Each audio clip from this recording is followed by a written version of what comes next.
Hello everyone, my name is Christopher Kaufman-Ilstrup. I'm the Executive Director of Vermont Humanities. You may be wondering why I'm standing here in front of the State House. Well, I'm here to talk about our fall conference, and the theme is democracy, so what better place to be? Normally, of course, we'd be welcoming you at UVM, but we need to do things a little bit differently this year. During this same speech from the Women's Rights Convention of 1866, Frances Harper says, "While there exists this brutal element in society which tramples upon the feeble and treads down the weak, I tell you that if there is any class of people who need to be lifted out of their airy nothing and selfishness, it is the white woman of America."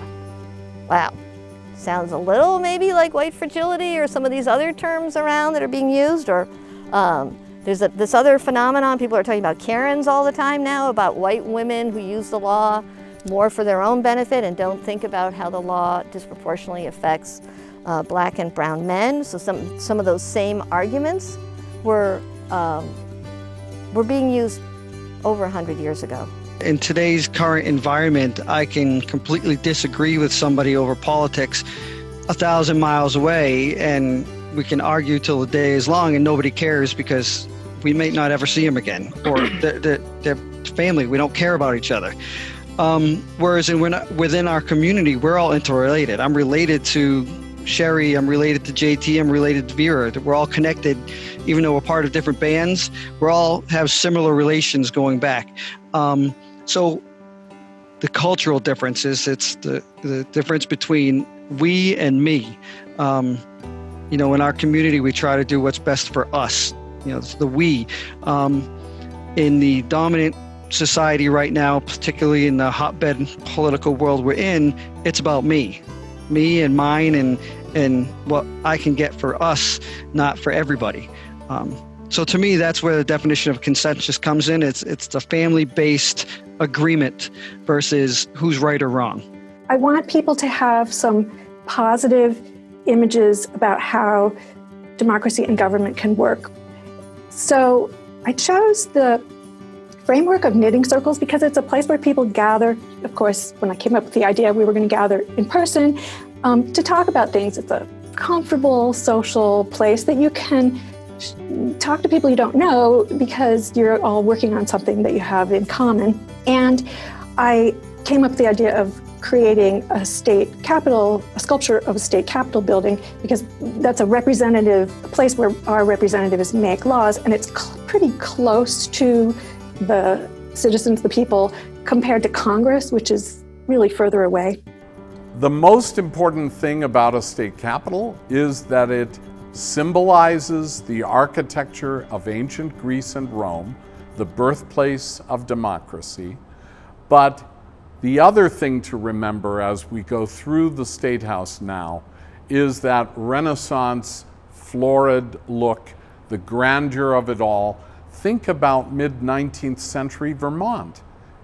General stores, barns. These are the structures that we celebrate for the humble state of Vermont. But to have a State House this grand, used at first for a mere 2 weeks in the winter for that exercise, but like so many gathering places in Vermont, this too is a State House that is used for non-governmental purposes as well as the legislature, the governor, even at a time, the Supreme Court, all three branches of government under one roof. Cartoons are much more important in countries where languages are challenged or where there's a lot of different languages. In that film, there is a part about my friend Demi Anglaise, and he is in Burkina Faso. And Burkina Faso is a country in Western Africa. It has within it's not the largest country, it has 60 languages within the country, about half of which aren't even written. So in his newspaper, which runs a cartoon on the front page every day, people get the idea of what even if they don't know what the characters are supposedly saying. They get the idea of who is an evil, dictatorial general in charge of a country and who isn't. Under conditions of intense partisan polarization, we may no longer trust scientists or other experts for political reasons. We may believe that their findings have been distorted or that they have engaged in what cognitive psychologists call motivated reasoning. But this places us in further peril when scientists have access to information that can benefit us, but are systematically undermined as being mere political tools. All of these problems have been exacerbated by the closing of local newspapers and the decline of local media more generally. It is much harder to ascertain how our communities are faring when we do not have homegrown reporters digging into local conditions. Much harder to hold local officials accountable when reporters are no longer available to ask them hard questions. Young people will rise to the occasion, and that wonderful thing I'll never forget when John Lewis was at the Flynn and somebody said, "Aren't you pessimistic?" And he said, "How can I be pessimistic when I see what young people are doing today?" And when I wrote the book, there wasn't this great movement of young people on behalf of the environment or racial justice. And now there is. And that is a wonderful, wonderful thing to see young people and against crazy gun situation we have in this country. So we really have three of our largest problems in this country. It's the young people who are standing up and saying no more. And that's thrilling to me. That wasn't happening when I wrote the book. And I think in a way, although you never can tell a reader how to read, I was hoping that they would be inspired by these young people in Cuba that took on an enormous task and succeeded. So we can all change the culture to one in which speaking up, calling out bad behavior, stepping up for someone in need becomes what's normal and not what's rare. And I want to leave you with one final quote by John Steinbeck from East of Eden that really describes the choice that all of us can make. Humans are caught in their lives, in their thoughts, in their hungers and ambitions, in their avarice and cruelty, and in their kindness and generosity too, in a net of good and evil. A man, after he has brushed off the dust and chips of his life, will have left only the hard, clean questions. Was it good or was it evil? Have I done well or ill? And ultimately, I'm hoping that hearing this talk will give people strategies they can use so that when it comes time to ask that question, you can say, I did good, I did well. He's very interested in indigenous civilizations. When he gets to Mexico City, he is quite literally the first European to come back to Europe and say, pre-Columbian civilizations are not primitive. You think that the Inca, the Maya, the Olmec, the Aztec, that they're barbaric. He said, no. He said, your attitudes toward them are barbaric. But he says about the calendar stone, any civilization that could chart its calendar using this elaborate device and understanding the heavens and the change in the seasons is hardly what I would call barbaric. When he gets to the United States, he's frustrated that he never meets indigenous people because there aren't any in Philadelphia and Washington, and he really doesn't get beyond that.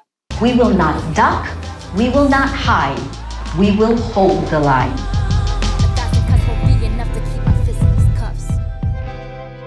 In 1,000 Cuts, you see this newsroom that is run by someone who maybe would not have been a gatekeeper in that good night and good luck era, Maria Ressa, who is just an incredible journalist, fearless journalist.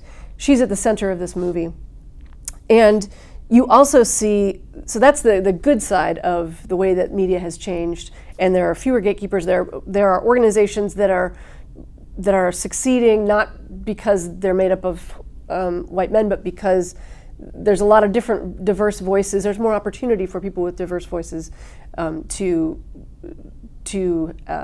have more control and play a role in these organizations.